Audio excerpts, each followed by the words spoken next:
In a message titled "What is Life?", Bishop Curtis Fiano of the Church of God Mission Warri gave 3 definitions of life to include life is a gift, life is short, and life is a vapor. Bishop Fiano said everyone alive is living on a borrowed time, adding that it was important to number one's days, knowing that the owner of life will come for it someday. He urged all to live their lives with eternity in view, adding that heaven and earth are real. Lazarus was poor but had identity. He had a name. The rich man had money but he didn't have a name. What gives you identity is Christ. Without Christ, all your money is useless.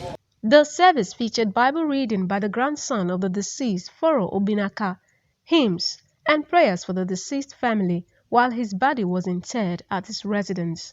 In an interview, the Permanent Secretary, Ministry of Information, Mr. Paul Osaho, the General Manager, Delta Broadcasting Service, Asaba, Mr. Frank White Osabonye, and his Warri counterpart, Mr. Malcolm Oteri, Mr. Mike Oputa, the Executive Assistant to the Governor on Peace Building and Conflict Resolution, Reverend Gaspar Abodota, the Special Assistant to the Governor on Media, Comrade Norbert Chiaza, the State Chairman, Nigeria Union of Journalists, NUJ, Comrade Mike Ikogu, a retired staff of Delta Broadcasting Service, Asaba, Mr. Sonny Ogo, among others, described the late Elder Eric James as a journalism eagle, legendary mentor, disciplined, pious, and peaceful man with strong ethical and moral value.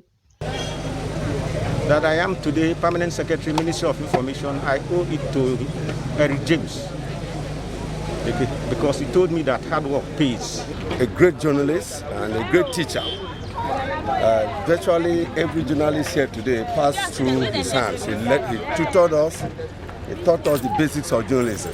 Father of journalism, broadcast journalism in Delta State. When Delta was created out of Bendel in 1991, Eric James was the head of the newsroom. He created what is now the newsroom of DBS, both Warri and Asaba. We shared a lot. As young people, we shared a lot as bachelors in the city of Benin. And as retired persons, we now share robust humor, enjoyed ourselves as elder citizens. And I've been missing that a lot, you know. Humility.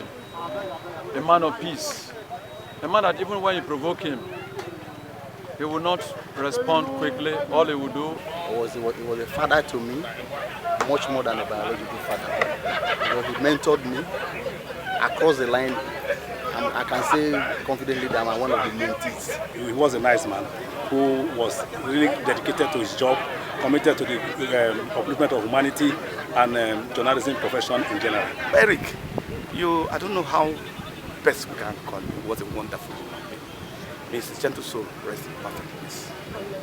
The children of the deceased, including a chief magistrate in the state, Justice Sheila Obinaka, and Mrs. Tega Ikemba, said they would miss the intelligence and advice of their father. I think I rely so much on him for his expertise. Even though he's not in the judiciary, but he still knows so much. And when I'm stuck, I say, Daddy, he gives his professional advice. I don't know. I think we've lost someone beyond what we can explain, not just a library, not an icon. The DBS family later met with the deceased widow, Madam Irene Eric James, to condole with her. A reception was later held for guests at the school, where guests were entertained with different cultural tunes and dance. Aged 71, the late Elder Eric James is survived by his wife Irene, children and grandchildren. Eunice Meyazia reporting.